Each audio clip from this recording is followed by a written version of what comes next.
Well, there's that great old song, Tallahatchie Bridge by Ode to Billy Joe. And the story is about a young guy, I don't know, 17. And, well, he's playing the game, and the game is called I don't know. I'm going to act like. Well, there's a particularly well known actor. I mean, Ode to Billy Joe was filmed in about, I don't know, 1976. And, previous to that, I don't know, let's say, I don't know, 1956, Jerry Lewis was a famous actor. And Robbie Benson in 1976 copies Jerry Lewis 100% in playing, Billy Joe McAllister. So what do you get? Well, it's exact same voice. Strangely, when I was at 1408, one night there was somebody there who had Jerry Lewis's voice, the same voice Robbie Benson uses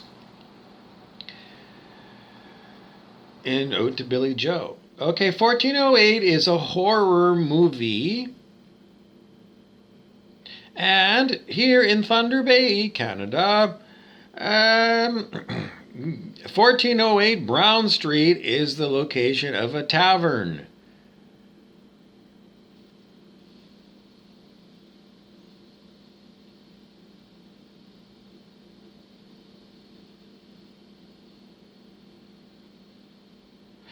Well, you know, I don't know because my previous talk, blah blah blah blah blah blah. Blah, fast forward, fast forward, fast forward. It was just I was telling you that there's all the stories about New Orleans and Anne Rice and her vampire chronicles and the Mayfair witches.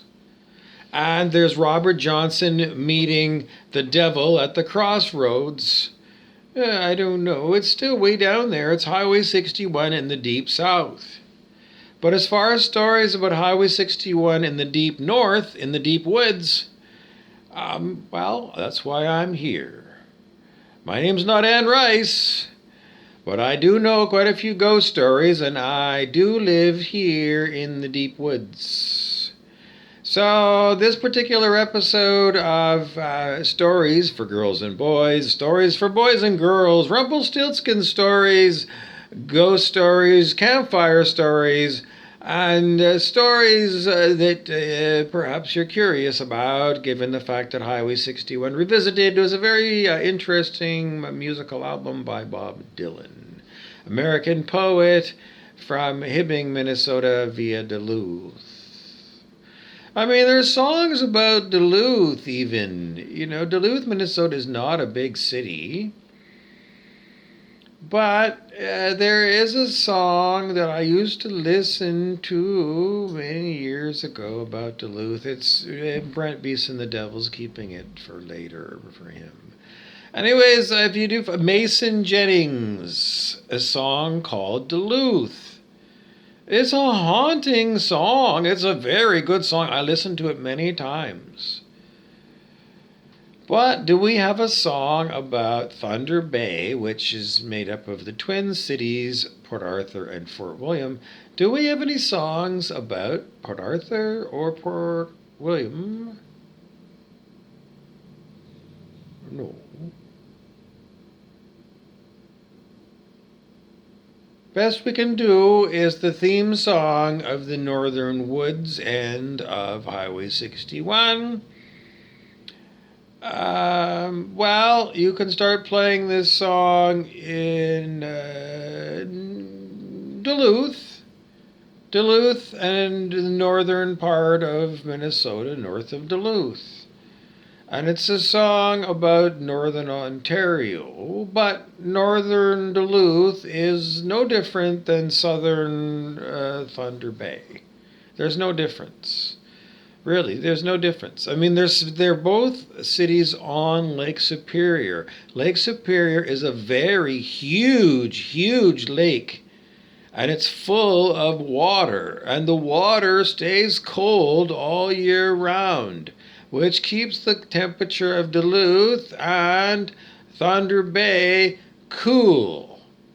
compared to, the heat inland in the summertime. And in the wintertime, it's the opposite effect. When it's deep, deep, deep cold in Fargo or Winnipeg, in Duluth, it's milder because Lake Superior is still open and it's actually heating the air because the air from Fargo is unbelievably cold. And the Winnipeg air that gets Thunder Bay is equally cold. So it gets to Lake Superior, and Lake Superior does moderate the temperature of Thunder Bay in the winter. Okay, so we're telling you a little bit about the climate of the northern part, but what about the supernatural part of, Oh, I was going to tell you about that story. Well, the most important thing to know is that the worst devils in northern Ontario are not necessarily supernatural. Because the story is the little black fly, always a black fly no matter where you go, always a black fly picking your bones in North Ontario, in North Ontario. And anybody that has spent any time, in the forested, bushy areas of northern Minnesota or, northwestern Ontario, well, everyone's going to tell you that those bugs, those mosquitoes, and the black flies, and all kinds of other horrible, horrible things will drive you absolutely insane. They will bedevil you. They truly do. They truly do. They truly do. And they're physical vermin. And they're real. But they're not considered supernatural.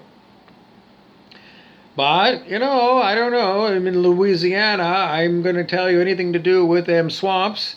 The bayou country is like I'm going to be very, very worried about alligators. Me, personally. More than anything else, in them swamps, I'm worried about alligators. Yes?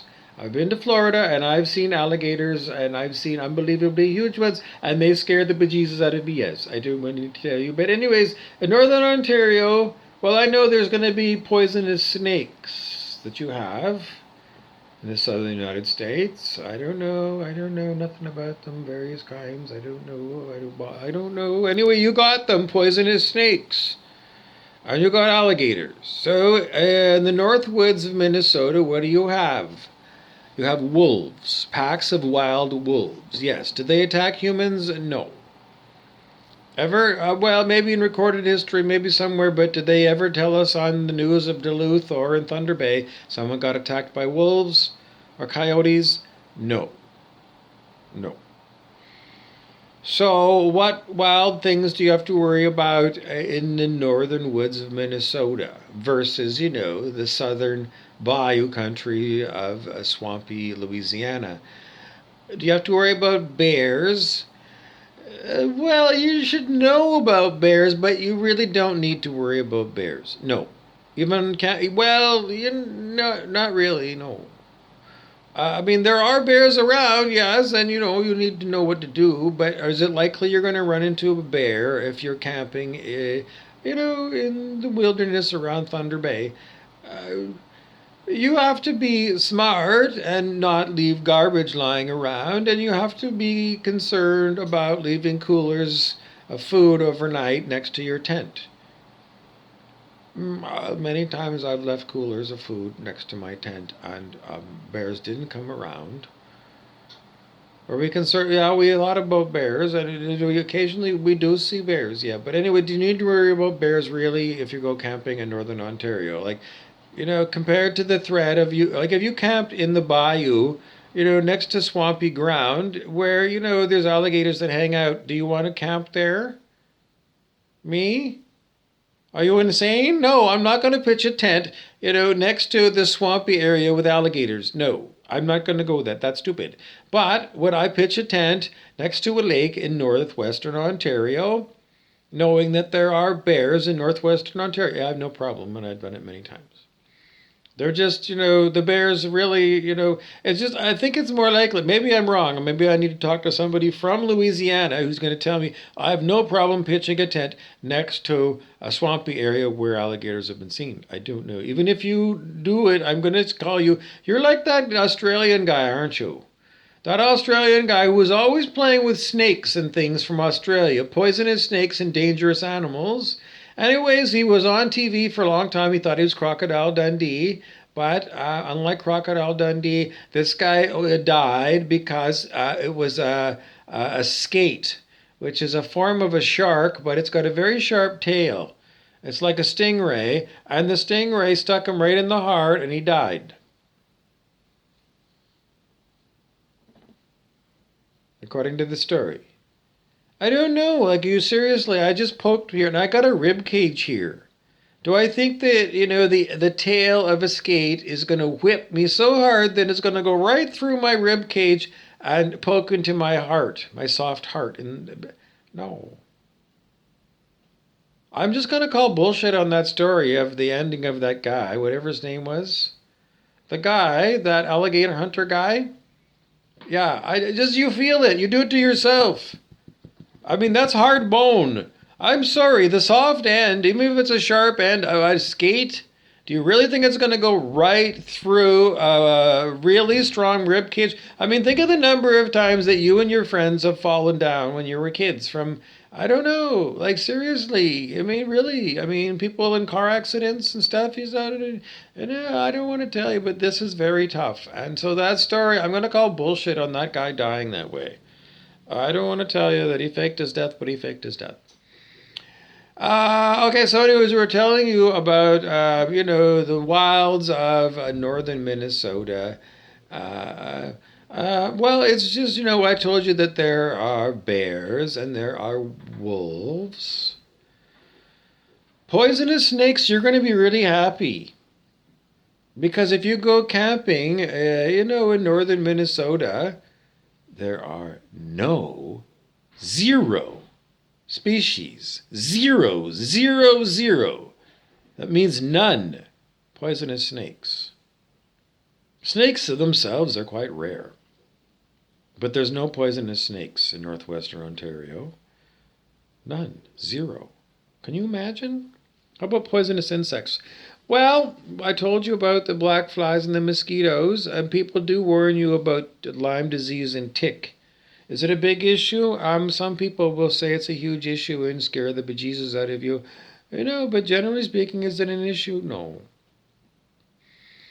It's really not. I mean, people sometimes will talk about it like it's important and spray yourself for ticks, but whatever. But, generally speaking, if you don't have those kind of people in your circle, then you're not going to be too worried about ticks at all because it's really not an issue.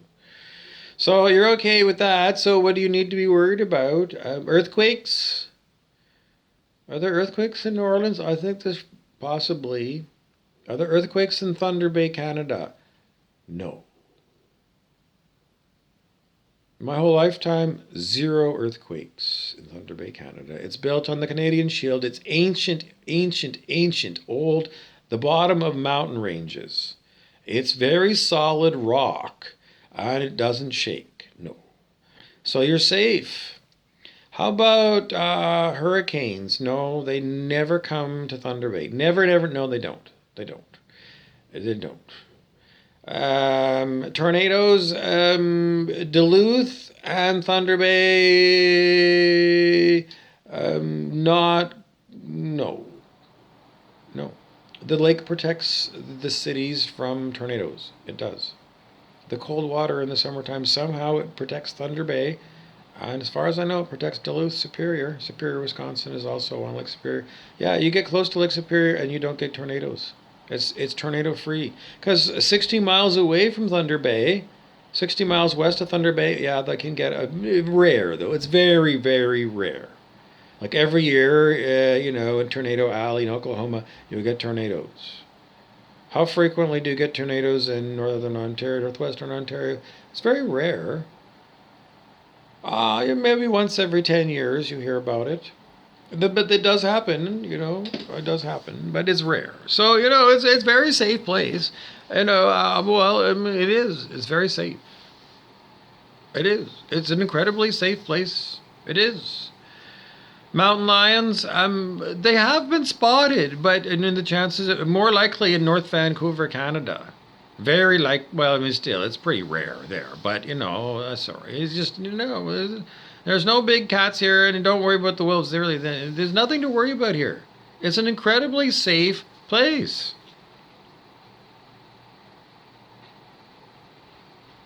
But what about, well, I mean, I told you what the hazards are. The bugs are unbelievably insane. I don't know when it gets wet, and it's wet and hot. So, it could be the end of June or July. If we are wet and it's hot, that makes those bugs go insane, and it takes a month. So if you want to be safe and camp in northern Minnesota, August, you can go in July, but you better bring a lot of insect repellent. But you can do it. But by August, you don't need so much insect repellent. Maybe a twilight, for mosquitoes. But compared to so it does die off. So August is a nice month, and September can be a beautiful month. So what else do you need to know? Well, what about the supernatural stuff? Well, I wanted to get into the supernatural stuff. And the supernatural stuff is me. I'm incredibly supernatural.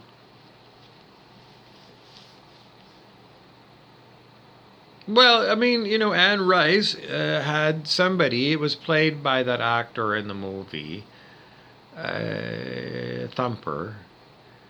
That was his nickname in those days. They let it out. The Hollywood people called him Thumper.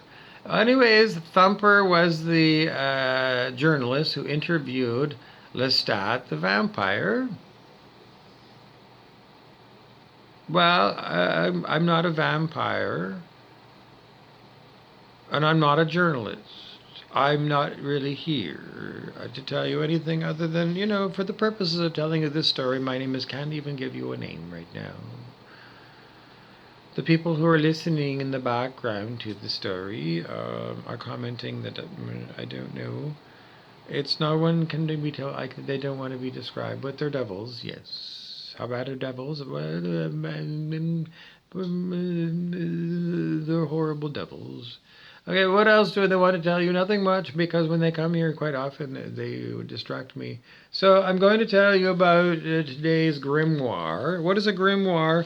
Well, it's my daily grimoire, and I usually make more than one a day. But it's a bunch of scribblings, and if you take a screenshot of that, if you have Screenshot Touch on your phone, that works good. It's free. Anyways, I can't make this thing focus, because I can't tell if it's focused or not, but hopefully you can see what's on there. Anyways, it's a bunch of stuff that just, sometimes I talk about these grimoires. A grimoire is a magical thing. It has to do with spells and things, and binding spells. If I could find a binding spell to bind these demonic things, would I do it? Well, yes, I suppose, but it would. I never see real magic. I say abracadabra, and I never see anything happen. But maybe my vision is clouded, and maybe actually when I say abracadabra, things really happen. Because they showed this episode of Star Trek.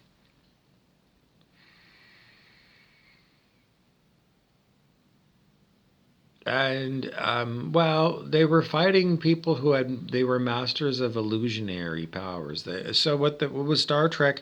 The ship was firing ship's phasers against a rock face, stone, and the physical humans on the ground looking at the ship's phasers firing against this rock.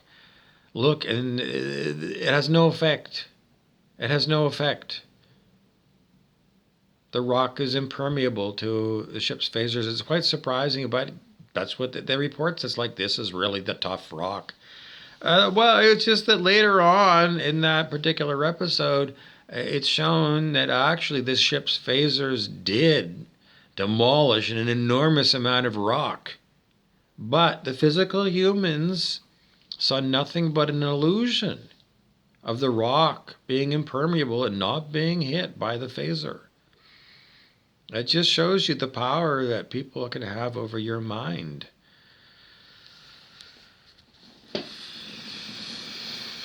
How do you get through illusions? Well, in Star Trek, the original series, another episode talked about illusions. It's called Scepter of the Gun. The third season of original Star Trek. You can watch that. And you can see how they got help. Because they did. And maybe you want to learn this kind of help. Because you might need it. Because don't forget, it's Ghostbusters season, and we're supposed to be talking about supernatural things in northern parts of Highway 61. Given the fact that the devil himself hangs out on Highway 61, because at the crossroads, the famous song sung by Eric Clapton and the British band Cream, Crossroads, they made a movie about Robert Johnson learning how to play guitar, and they ruined it because I think Robert Johnson was a black man, and they had Ralph Macchio, a white Italian boy, the Karate Kid, play Robert Johnson or an analog, making a deal with the devil in order to be able to play guitar.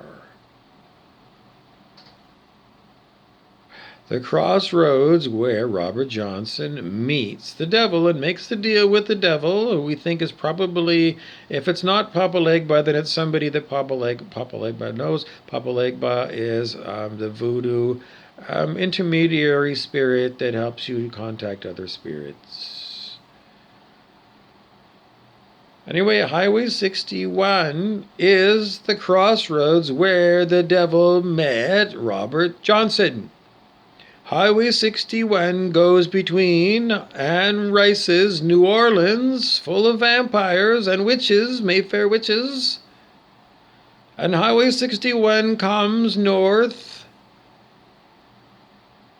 through the north woods of Minnesota, crosses into Canada, and then it ends here where I am.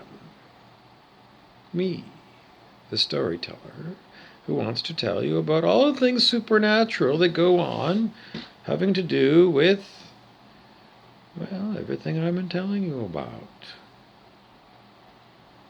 Is there, I don't know, I'm out of time. It's 22 minutes in, and, I'm just starting to give you information about how does the mythology of Highway 61 tie in with the mythology of the Matrix movies. This is cross-cultural, cross-genre. The comic book guy of The Simpsons says, all right. He says quietly, in there. And in there, it's comic book guy and Fat Tony Salerno. The head of the Springfield mob, Fat Tony. Well, Fat Tony and comic book guy are there, and they point to a chair and they indicate for you to sit down. And there's shelves on the wall, and it's various. It's pretty much very heavily into Dungeons and Dragons books and paraphernalia of Dungeons and Dragons. And Fat Tony lights up a cigar. And, now he looks at you and he says, you've come here to speculate on what I know about things that I don't talk about in my role as Fat Tony, but I do talk about in my role as someone who plays Dungeons and Dragons. And I have been playing with comic book guys since we were in fourth grade. And we still surreptitiously deal with macabre, that is, stuff that, is indicated to us as being macabre in the Dungeons and Dragons manuals. Supernatural things that are considered horrid. The horrid things that only kahunas from Hawaii can deal with. According to Max Freedom Long, that is what the kahunas had to deal with, the horrid things. Who's Max Freedom Long? Well, if you don't know, then you don't know as much as me. And am I as smart as Giles on Buffy the Vampire Slayer? Do I know as much as Jared Pilodick knows about individual amulets and artifacts? The answer is I can't say one way or another because they have their fields of study and I have mine. Mostly I have a study of field called, I don't know how to tell you this, but once again I'm under demonic attack and I've got to cover my bag with my hand because it is either electronic, perhaps using microwave or scalar wave technology, voice to skull, and synthetic telekinesis to attack me, or it's real. Somebody has real telepathy and telekinesis, which I have a hard time believing that they would be able to use it to attack me, because everything to do with the city powers is supposed to be for people who have raised their consciousness into higher levels of consciousness. And stories in the spiritual literature do exist of bad yogis getting supernatural superpowers and then becoming, just becoming mean-spirited and using them in mean-spirited ways. Well, it's just that it doesn't jibe with what Dr. Hawkins told us. Dr. Hawkins did experience what he known as the spiritual superpowers. And he talked about it, but he said it wasn't under his volition. In other words, it wasn't him saying abracadabra and magic happened. No. He said miracles would happen, and he could sense there was energies that was coming through him, out his body, and going to influence the reality around him in benevolent ways.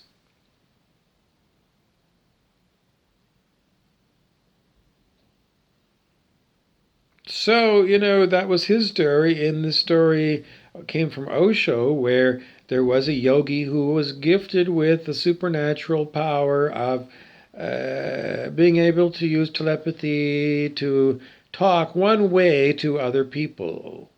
I mean, he could go and implant his thoughts into your mind, but I don't know. He never gifted you with the power to reverse the process. Maybe you were.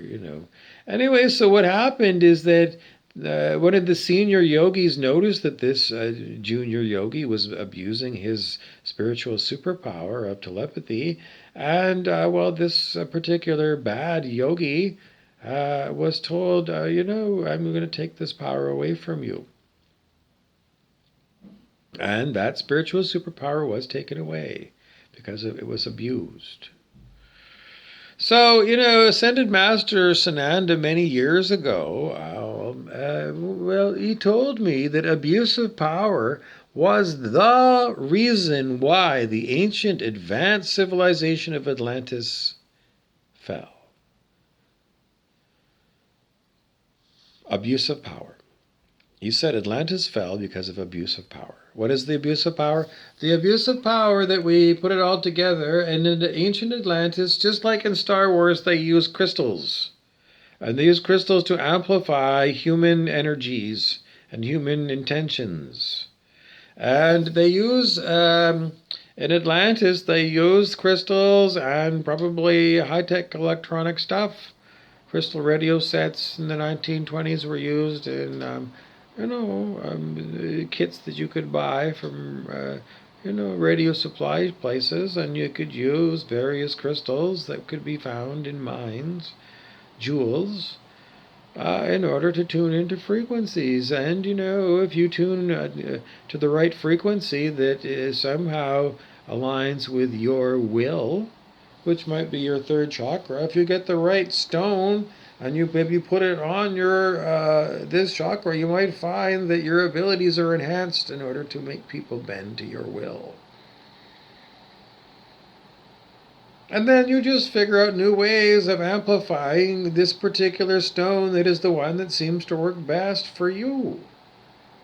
And you work with electricity and amplification circuits and you can amplify radio waves. So why can't you amplify? Well, you can. And that's what we're told. A lot of the things that had to do with the fall of Atlantis had to do with people who were amplifying their will in warfare. It sounds like something out of a Marvel Comics movie or a comic book, doesn't it? Well, indeed, and that's what Sananda, the Ascended Master, told us happened. That's what Sananda told us happened with Atlantis. So the takeaway for modern day is if you don't learn the lessons that you should learn from history, human history, then you are doomed to repeat the disasters of previous generations of humans who were you. Because in the doctrine of reincarnation, lifetime after lifetime,